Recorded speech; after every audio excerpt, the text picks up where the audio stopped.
Sudah disampaikan oleh Pak Camat bahwa di Binangun ada 69 balita yang resiko stunting, atau kata PJ itu stunted kan. Di tahun 2022 kita ada 5.973 balita, dan alhamdulillah di 2023 ini menurun menjadi 4.494 balita. Di tahun 2023 ini, terima kasih Pak Lurah, Pak Kades, Pak Camat yang sudah melaksanakan penanganan stunting, ya. Walaupun dananya mungkin belum, ya, walaupun besok cair, walaupun dananya belum, tapi sudah jalan. Ini luar biasa Pak Lurah, tepuk tangan dulu Pak Lurah, ya. Sudah biasa utang lah, ya, udang ya, biasa. Dan alhamdulillah, terima kasih Pak Lurah. Dan kemarin sudah dilakukan pengukuran lagi. Ada perubahan nggak? Alhamdulillah. Apa bapak ibunya yang berubah gitu? Alhamdulillah ada, ya. Alhamdulillah, mudah-mudahan sasaran kita ini bisa pemberian makanan tambahan bisa, termasuk juga pemberian susu buat ibu hamil kekurangan energi kronis. Terlalu banyak istilah ya.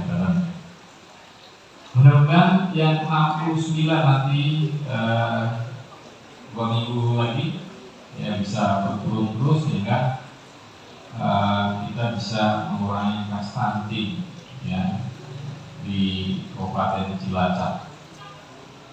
Di tahun 2022 kita kan 17,09 itu.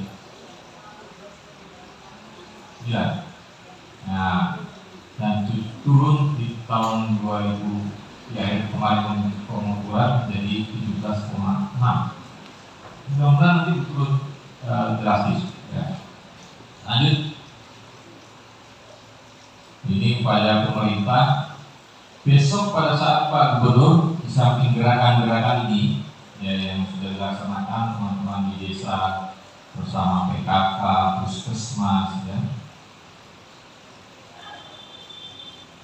Nanti Pak Gubernur akan juga melaunching ini gerakannya di PJ, namanya Kancing Merah. Apa itu kancing merah? Gerakan cegah stunting, masa depan cerah. Nah, ini apa? Ada pertanyaan nanti dapat bonus, ya.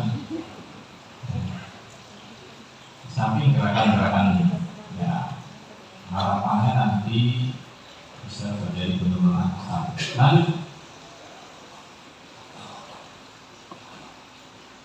Ini pendataan mudah-mudahan updating ini akan mempengaruhi, ya, nanti kondisi kesehatan, apalagi UPJ kita ini kan kepala dinas kesehatan provinsi. Mudah-mudahan kesehatan di Cilacap akan lebih baik. Lanjut.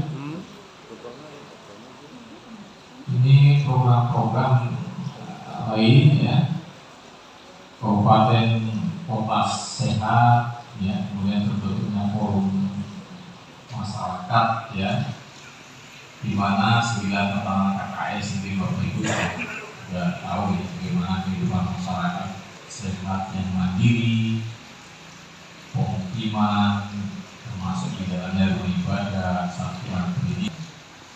Lanjut. Kemudian terkait dengan perencanaan, ya, tadi kita sudah sampaikan bahwa 2023 sudah selesai. Sekarang kita masuk untuk perencanaan di 2024. Kemarin kita sudah konsultasi publik, ya. Ini sudah keluar mulai dari desa, UPD, SKPD, nanti masuk di dalam perencanaan, baik itu usulan melalui POKIR ataupun kegiatan darat dari pusat, dari provinsi harus masuk di dalam rencana. Ya, jadi bisa Pak Kadis mengecek ya di kita perjalanan darat itu sudah masuk atau belum. Lanjut, ini siswa terkis yakin Bapak Mogi dan lanjut. Ini kebijakan pembangunan Kabupaten Cilacap, ya, sehingga dengan kebijakan ini kita bisa merencanakan prioritas yang di tahun 2023-2024 seperti apa. Lanjut.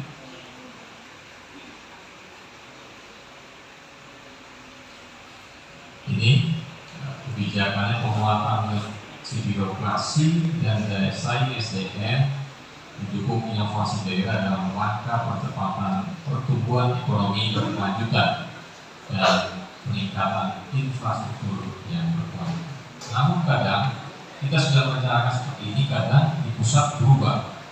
Ya, terjadi di tahun 2023. Kita sudah merencanakan di bidang lain, ternyata turun peraturan Menteri Keuangan yang prioritas pada spesifik grant yaitu di bidang pendidikan, kesehatan. Padahal prioritas itu kita sudah lakukan lama, mungkin tahun-tahun sebelumnya. Tapi karena itu ketentuan dari pusat, makanya kita tetap harus melaksanakan. Lanjut, ini kegiatan ya. Kalau Binangun ada 93 pekerjaan dengan pagu 13,7 miliar, dari APBD 11 miliar, dari DAP 2,6, dan dari bantuan keuangan 40 juta.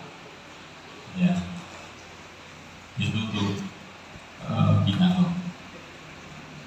Lanjut.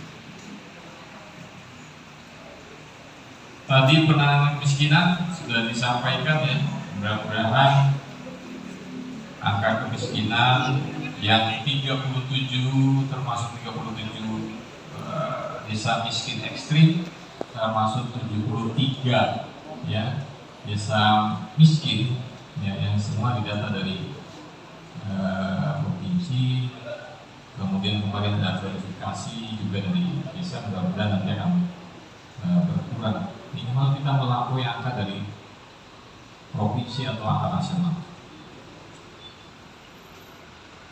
Lanjut. Ini untuk kemiskinan ekstrim 37 termasuk Binangun baru satu. Cuma satu, mudah-mudahan nanti bisa teratasi ya. Lanjut. Kemudian terkait dengan ASN, pengembangan ASN, ada tantangan dalam pengembangan kompetensi ASN. Yang pertama, dukungan pimpinan ASN dan jajaran yang sangat berpengaruh. Jadi kita semua sebagai pimpinan mempunyai peranan yang sangat luar biasa untuk menggerakkan ya, organisasi kita masing-masing. Kemudian pengembangan kompetensi dituntut mampu memberikan manfaat nyata. Ya. Kemudian yang ketiga, pelaksanaan dana ASN menciptakan perubahan paradigma dan penyelenggaraan pengembangan kompetensi perlu dilakukan secara terintegrasi dan efisien. Oleh karena itu kita sekarang sedang menyusun pergub yang terkait dengan pengembangan ASN, termasuk nanti bagaimana pola mutasi, pola promosi, pola karir nanti berpedoman kepada peraturan bupati yang sedang disusun Bupati. Ya, mudah-mudahan nanti akan menghasilkan sebuah peraturan bupati yang bisa menghasilkan ASN yang berkualitas. Ya. Lanjut.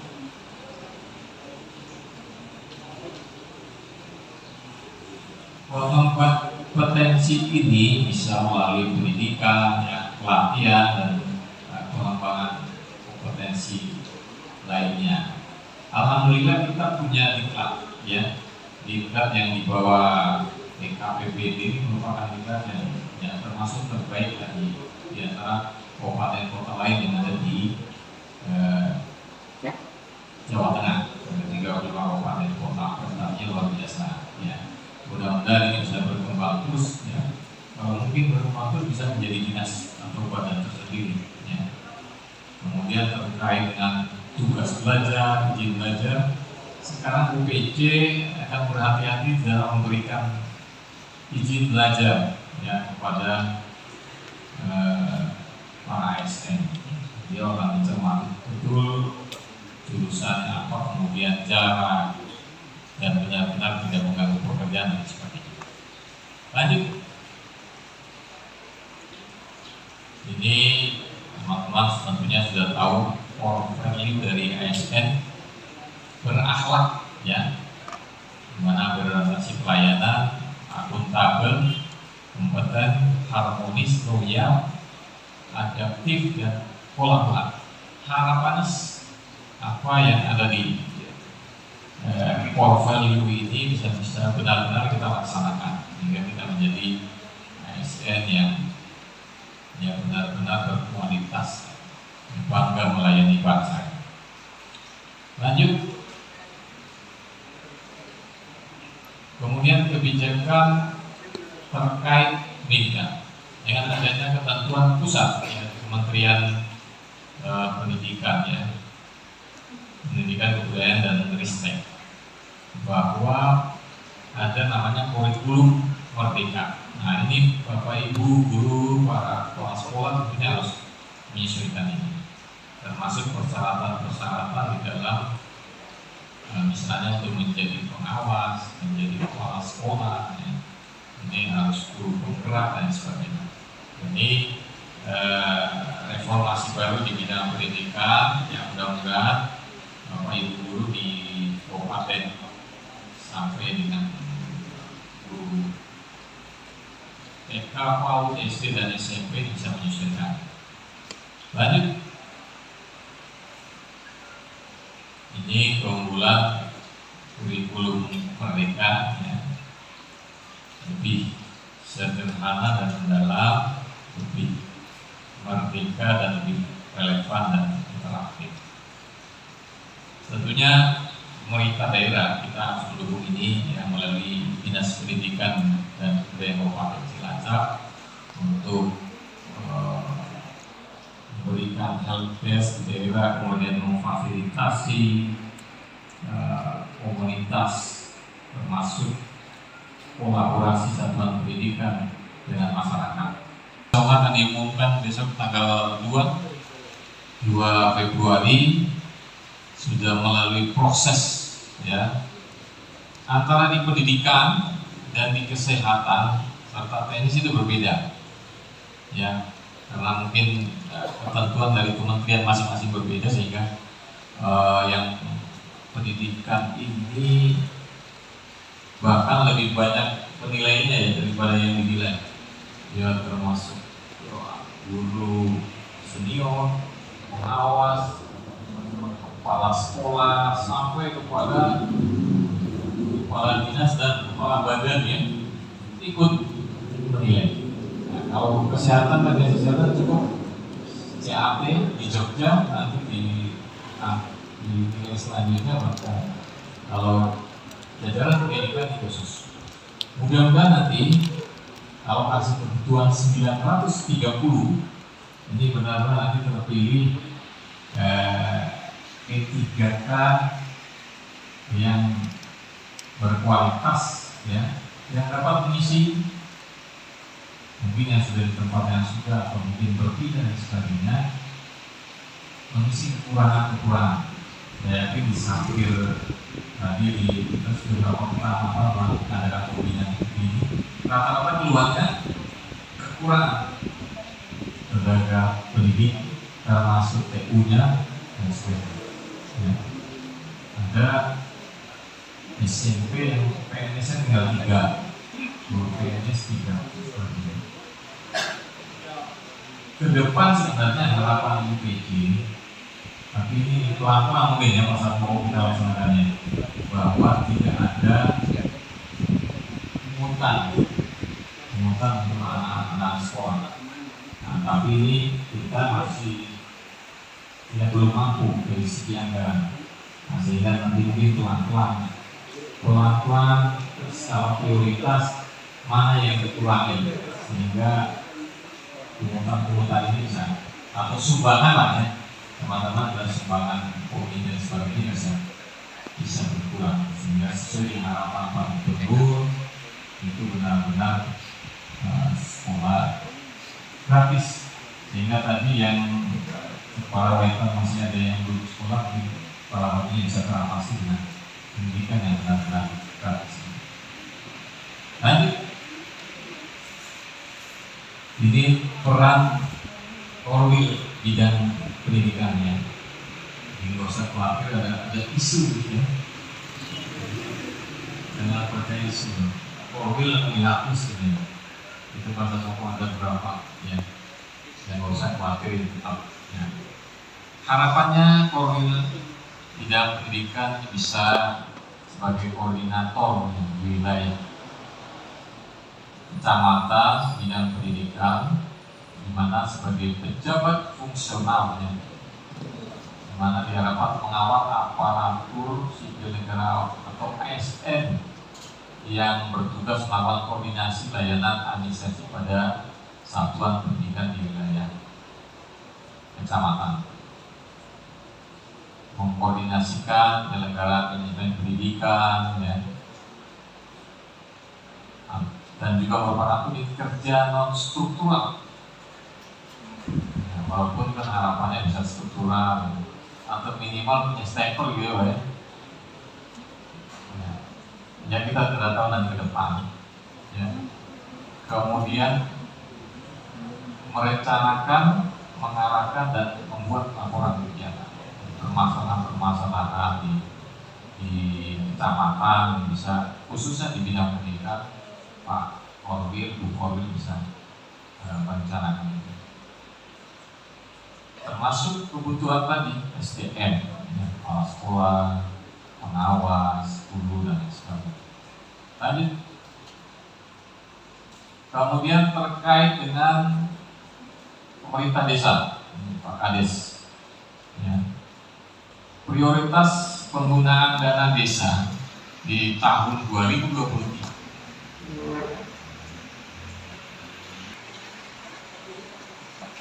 Prioritas yang pertama program pemulihan ekonomi, ya. Yang kedua dana operasional pemerintah desa, dan ketiga program ketahanan pangan dan hewani, dan keempat juga program sektor prioritas di desa. Di mana penentuan pagu masing-masing, ya, alokasi dasar dibagi dalam 7 klaster berdasarkan jumlah penduduk. Alokasi afirmasi di bagian pada desa yang tertinggal dan sangat tertinggal. Kalau itu acap kan sudah ya. Kemudian alokasi kinerja diberikan dengan kinerja terbaik dengan kriteria bukan desa penerima afirmasi. Mungkin kalau ada yang juara lomba-lomba dari organisasi maksudnya. Alokasi formula dihitung berdasarkan jumlah penduduk, angka kemiskinan, luas wilayah dan negara. Itu tentang penggunaan dana desa. Lanjut, pagu dana desa di tahun 2023 itu sebesar 321,8 miliar, ya, dimana tahapan-tahapannya untuk pagu dana desa untuk uang BLT dana desa dan pagu dana desa untuk BLT dana desa. Nah, untuk non BLT untuk desa reguler nanti ada 3 tahap. 3 tahap pendanaan. Nah, pertama 40, kedua 40, ketiga 20%. Sedangkan desa mandiri cukup 2 tahap, yaitu 60% dan 40% dari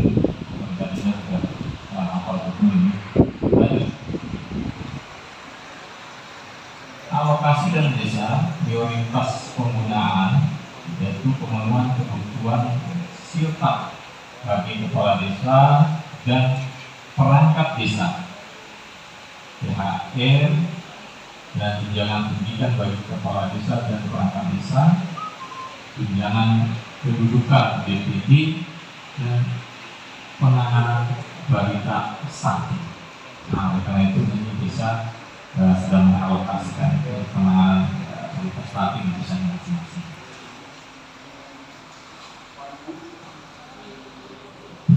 Waktu alokasi dana desa tahun 2023 sebesar 159,2 miliar, di mana untuk siltap dan sebagainya tadi sebesar 155,9 miliar, dan sisanya pemberian makanan balita stunting 3,2 miliar. Lanjut. Kemudian penyaluran dana desa tentunya ya setiap bulan, ya. Camat melakukan pengujian dan verifikasi kelengkapan dokumen atau berkas penyaluran alokasi dana desa secara teknis, kemudian menyampaikan kepada bupati, dinas pemberdayaan masyarakat desa kabupaten. Tampilannya seperti yang ada di tampilan ini.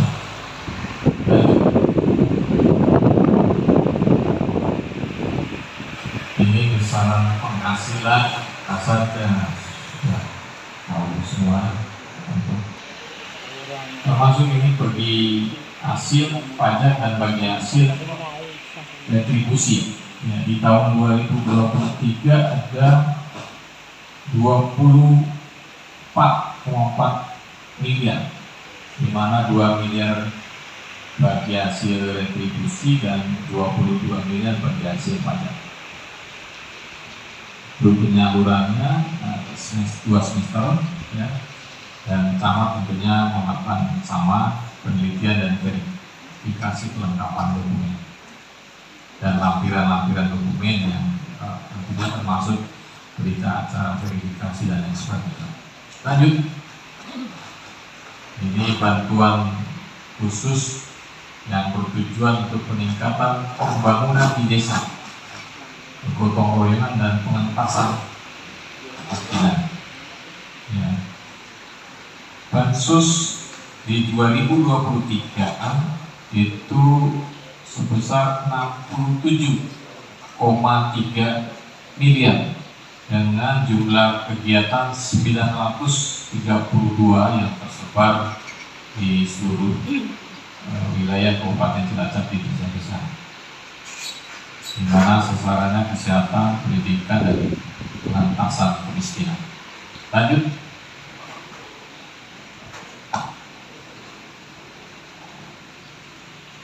Selain ada lapor bupati, sekarang masing-masing OPD itu mempunyai website, ya, Facebook, dan laporan-laporan pengaduan termasuk bupati. Jadi silakan disebarkan kepada masyarakat. Termasuk kami di Sekda juga membuat aplikasi Lada atau lapor Sekda, yang itu dengan berbasis WA, nomornya 0815 4257 7779. Nah, nanti sama laporannya ini sama berbasis WA. Silakan ada permasalahan, usulan dan sebagainya bisa disampaikan. Nanti akan kami teruskan ke masing-masing OPD yang terkait dengan pengaduan-pengaduan tersebut. Harapannya sekarang Ibu PJ agar menangani laporan-laporan secara cepat. Ya, sekarang Ibu PJ informasi termasuk punya selain lapor bupati juga punya Instagram, punya Facebook, dan lain sebagainya.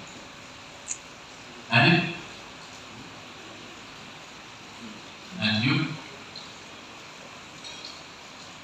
Itu mungkin beberapa hal yang perlu kami sampaikan.